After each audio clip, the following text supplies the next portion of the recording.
Okay. I know I missed Halloween. I'm sorry. So I'm sure everyone knows what Google is. It's pretty much everything. Google makes everything. Can I help you? Yeah. You can get out of my seat.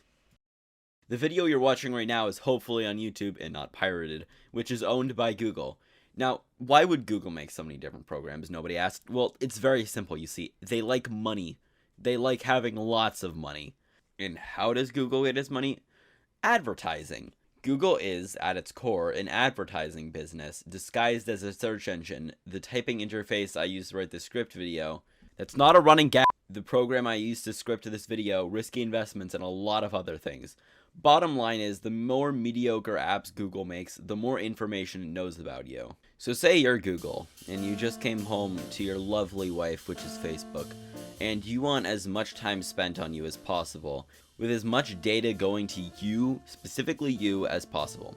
What is the most efficient way to know people? Social media. And Google really wants a social media app. I mean, see Google Plus as an example. The problem with Google, though, is that they sacrifice quality for quantity. The main reason a lot of schools use Chromebooks isn't because Chromebooks are high quality, it's because they're good enough. They can run Google's good enough classroom and Google's good enough Zoom ripoff. So in summary, that's why Hangouts failed. It's just mediocre. I'll give you a couple seconds to leave your "okay, I'll leave right now" comment in the comments right now. Go ahead. Oh, and the ironic one where you say what I just said as a comment. Yeah, I can tell you're a really funny guy.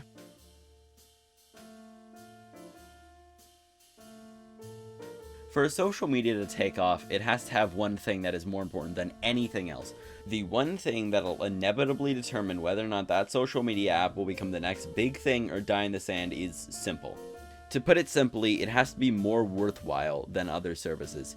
Take Tom Scott's Emojli, for example. We came up with a name. I reserved the domain emoji.ly on my phone. A texting program that only uses emojis. Yeah, it was new, and no, you couldn't find it anywhere else. It was exclusive, but there's no reason for people to use it. When you go to a new social media app, for every person you want to talk to, you have to make sure that they have the program, and both of you have a good reason to get it over something like Snapchat, which pretty much everyone has. So now we arrive at Google Hangouts, which is basically now Google Meet. And Google Hangouts is a social media with several issues, the biggest one being that it's far too open. So ever since Gen Z was a child, it's been drilled into our skulls that you should never, ever let other people know your social media address unless they offer free currency. So you can maybe imagine why people would be a little hesitant to give it to literally anyone they want to socialize with. That's why I think Snapchat was ideal for anonymity. Excusing SnapMap, you don't know anything about the person you're talking to unless they choose to give you that information. Hell, Discord was good too. The only problem with it is just that a lot of people don't have it. On Discord, you can change your profile picture, user, and bio, and you're a completely different person instantly. On Hangouts, you get one automatically assigned username, which could be your first and last name, by the way, and there's no way of fixing it if it's your actual email. Why would anyone think that's a good idea? Next point, it was too... So remember how I said that a social media platform only works if your friends are on it? Wait, did I say that? Well, a social media platform only works if your friends are on it, otherwise you wouldn't have anyone to share your precious data with. Well, I don't know why Google did it, but it's like they tried to make Google Hangouts feel as isolated as possible. The bland green and gray palette, the tiny space that the actual text take up, and again, the few people make it like a prison to use.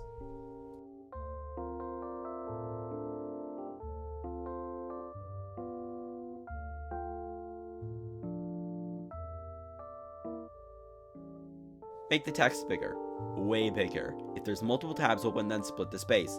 Remove the gray background for the text. You already have a sunset, the text is already bubbled, and you already have clear fills. Make the green color something like hex 256000.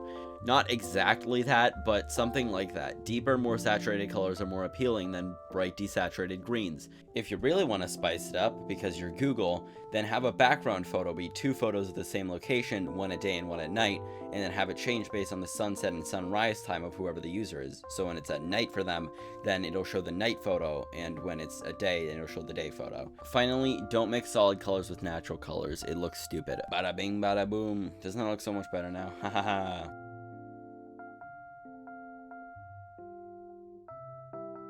So let's take a deeper look at what people use different social media for. So I believe that there are 2 types of social media, public and private. Oh, deja vu. Anyways, public social media is like Facebook, Instagram, TikTok, YouTube, and MySpace. The main attraction is public posts where everyone following you can see and follow what you're doing. The relationships are much more parasocial since they rarely talk to you. My Instagram DMs are open, by the way. Private social media is like Discord, WhatsApp, Snapchat, Messenger, and Hangouts. The main attraction is conversation between 2 people, and you have the opportunity to really get to know whoever is in your bubble. By the way, yes, Discord servers are still private since you still talk to one another. So I'm going to use Discord and Snapchat as my reference guides here. What is a reference guide? Snapchat is like built for mobile. Snapchat uses snap maps to help friends meet up. It encourages photos to boost face-to-face communication, and it has a million filters so all your friends can see just how much you hate your body. Discord is for grooming teenagers. Now let's look at what Hangouts is for. Well, you can't use it to talk to randos since there's no public aspect, and again, it's all email. But that's fine since it was aiming to be comparable to an office setting. And yeah, you could use it for an office setting. Again, Google's thing is the bare minimum. So yeah, let's roll with that. That's why it kind of looks like Outlook and wouldn't feel like Discord. That makes sense. So why was it called Hangouts? See, when I hear the word Hangouts, I don't think an office setting, like Office Teams, that's Microsoft by the way, or hell, even Google Meet, Hangout's successor. When I think Hangouts, I think chilling with your friends, like Discord. That's probably why its successor is named Google Meet. Okay, straying from the hate train for a second, I do really like the fact that you can have multiple tabs open. Snapchat and Discord don't have that, but it's a really useful feature based on the concept because it allows you to multitask. I just think it's a little misplaced since if you can't tell who's who at a glance, you can't multitask at a glance. Whatever. Now there is one more thing that I think Google really messed up on, and this is the bit... Shut up, phone. I'm doing a thing.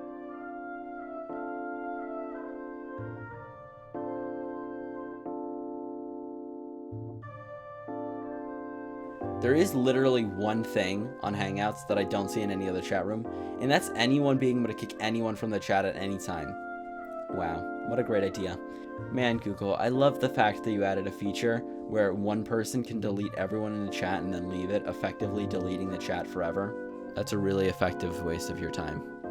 But like for real, it has nothing special. Multiple tabs are nice, but it's not really enough to get people to transition. Snapchat's big thing is privacy. If I send a snap to someone, I'll know what they do with it. If they're trying to record on an iPhone looking at you, Android, then it'll tell me. And if someone's already opened it, gone. Discord's thing is gaming. Grooming teenagers. Hangouts has nothing. It was, again, the bare minimum required. And what does Google do when it has free time?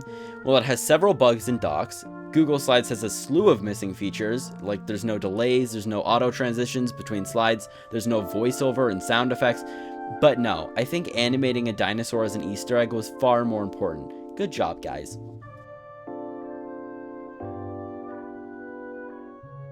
So congratulations, Google. You made a chat service that has nothing original, and you did what you always do. You made something mediocre, but good enough to sustain users. And that's what I want the takeaway of this video to be. Google Hangouts, even though it's now been superseded by Google Meet and Google Chat, worked. People used Google Hangouts. It did its job of fueling conversation. Hangouts didn't get better, it just got more stuff. More stuff for people to use it, to stuff their faces. This may to thousands, 7 of you even, be crazy, but I used Hangouts a while ago. Even though in almost every conceivable way Discord is superior, Hangouts was profitable, mostly because it's Google. People use Google Meet because it's Google Meet. Google can shove Hangouts in everyone's faces all they want. As a final point, I think if Google really wants a professional platform to work, they should have more integration of it. Clearly, they don't care about casual conversations, since again, Hangouts is a professional service, not personal. So why wouldn't a chat program strictly for professional use work the same? Like on Google Docs, you can like have Google Keep and stuff. Do that. Put like a bar there. You can make group chats. You can talk to specific people. You can do that. Like converse with coworkers while writing. You can keep your tabs, your calls, your professional image, your green color, although I'd make it the same color as the application being used, your weird Easter eggs, and your weird number generators. It's just a little more convenient. Okay, I don't know what to say for this. I've never really had a catchphrase. Adios, muchachos. No, hold on. Do I have a fidget spinner? Yeah. Do you hear it? Yeah, you hear it. That's my outro. All I want for Christmas is you! You! You!